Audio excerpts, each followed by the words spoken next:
blasting, billowing, bursting forth with the power of 10 billion butterfly sneezes. I'm Tom Bain, and this is Wine, Money, and Song. If you're interested in wines and wanting to find out the best values, please subscribe. So we're going to commence with part 2 of Autumn in Bordeaux in 1998, a tasting hosted by me and my wife at our house, our modest house in Portchester, New York, which I still miss to this day, even though it was only 2,300 square feet, and I live in a home that's more than twice that size.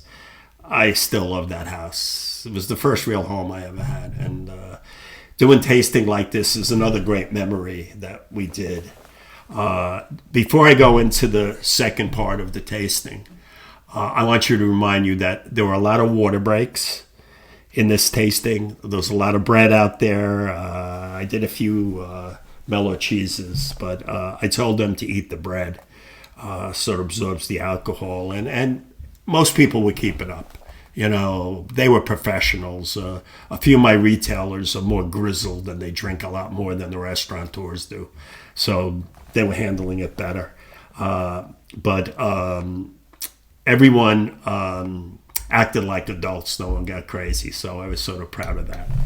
So going into second part, we started with Margaux, and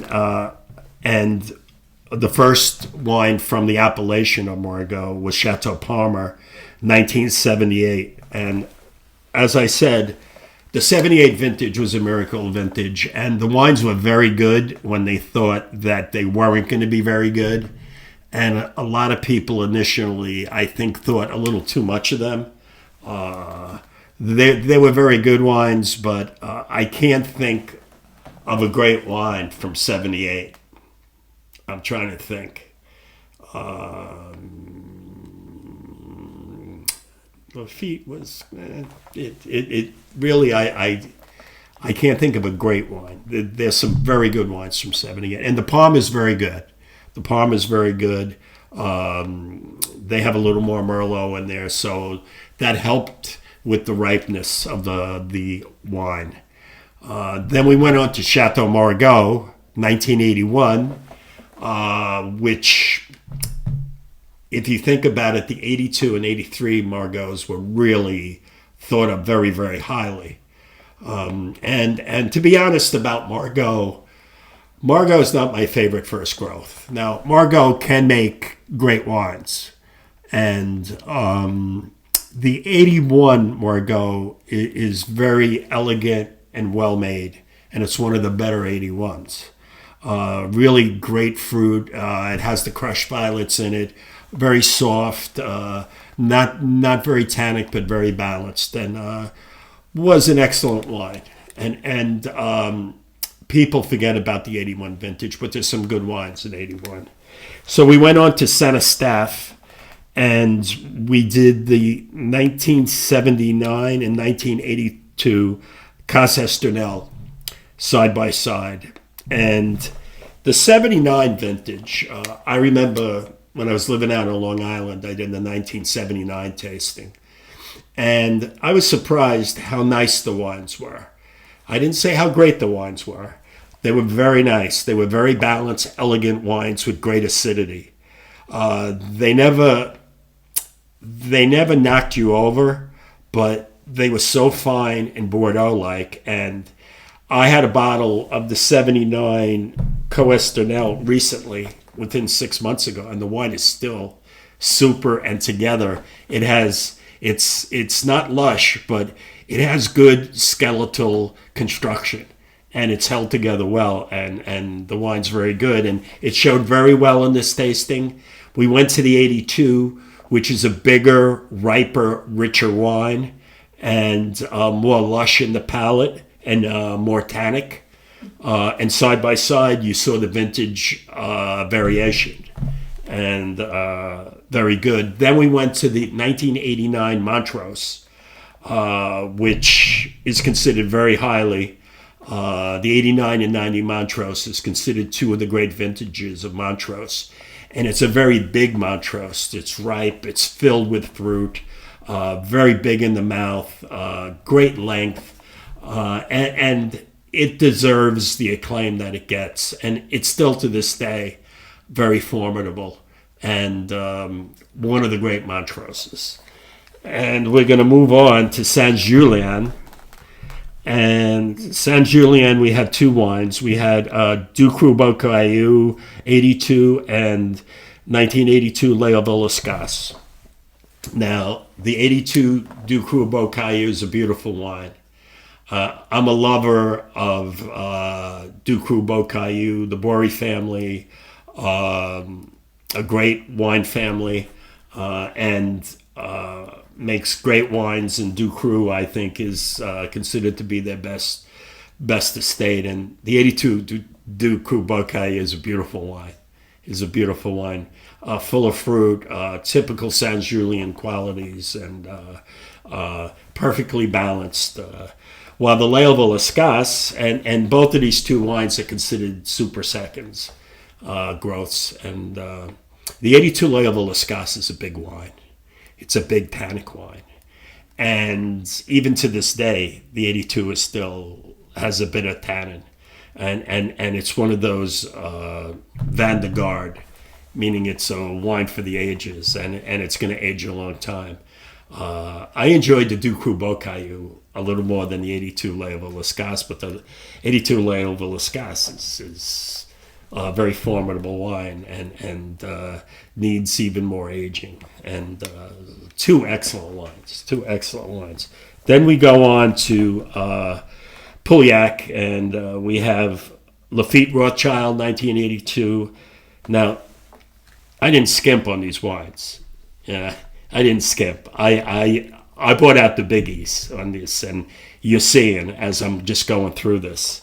I had 82 Pichon Lalande to back it up. Now, to look back, I should have served the Pichon Lalande before I served the Lafite, because the Lafite, very ripe and kind of broad-shouldered for Lafite. Lafite's known to be a very elegant wine, a very fine, very finesseful wine. And originally, I bought 3 cases of 1982 Lafite for my cellar, and I drank one, I sold one, and I'm still puttering around with a case of one. And it's a wine that is first growth and quality, very, very ripe for Lafite, but still an outstanding Lafite. Now, you're going to ask me which is my favorite first growth, and in 82, and I can tell you what it's not. It's not Haut-Brion, and I like Haut-Brion. Haut-Brion's my favorite first growth now. I've learned to understand its terroir and its great ability to age and to really add on complexities, and the soil differential between Pauillac and Grave is very different. And the 82 Margaux, I don't think is as complex as some of the others. While you have 82 Mouton, which is a mountain of a wine, and a gigantic wine, and is probably one of the great Moutons that have been made. And 82 Latour, they always say iron fist in a velvet glove. Latour in 82 is simply a great wine too. And which one is better? I don't know. They're two great first growths. But I didn't talk about Pichon Lalande. The 82 Pichon Lalande is an incredible Pichon Lalande. And originally, Parker had said his sample was not good when he tried it out of barrel. And he thought they had problems with stuck fermentations. And I was a little leery about buying the 82 Pichon Lalande, and I waited, and it was too late after it came out.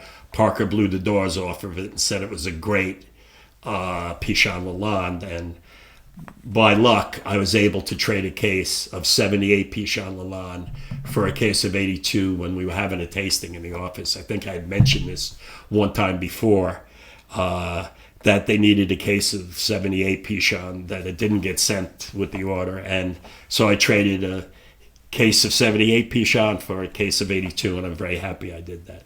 The Pichon is just delicious.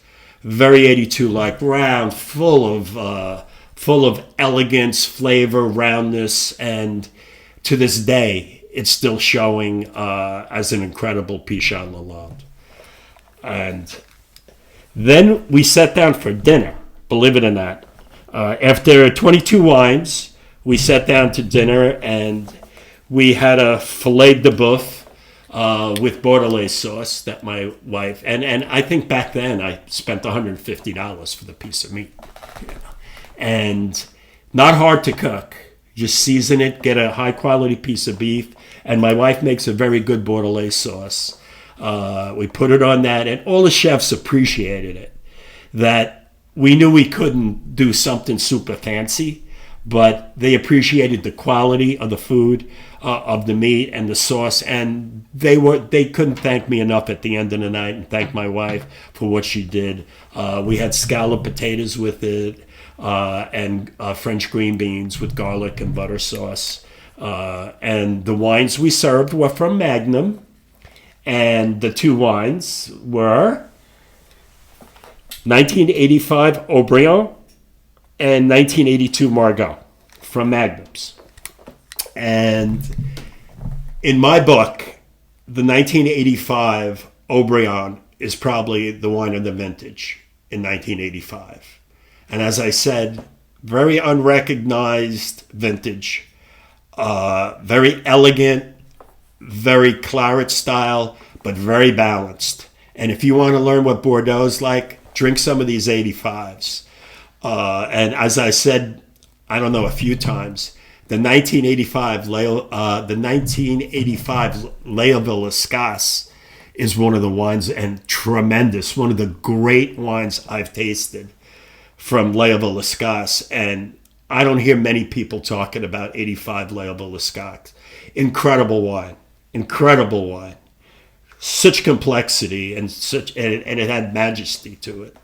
But we didn't have that, but I'm just drawing a parallel because it's an 85.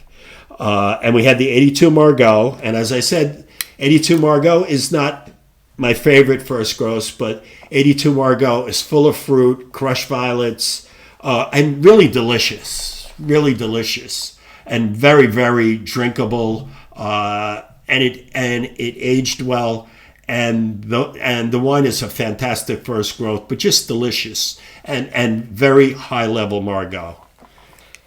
So after we had those wines, we had after dinner. We had some desserts, we had some tarts, we had some creme brulee, and some cheeses, and I opened up 2 dessert wines. And the first was Chateau Rayizac Sauterne, 1988.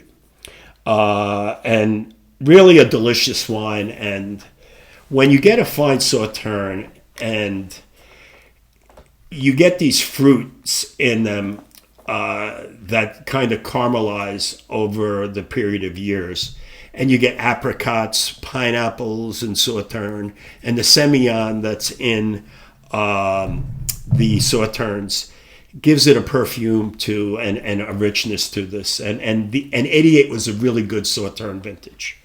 If you ever have a chance, you see 88 anywhere, Sauternes, they were pretty uniformly excellent. And the last wine we had in the tasting was Fonseca Vintage Port 1970. Now, vintage ports are fortified with brandy, so they're stronger. They're about 20% alcohol versus 12 and 13% for most table wines. So the Fonseca is one of the richest, sweetest ports. And it's a 1970, so at that time it was almost 30 years old. And I've never had a vintage port that's been too old.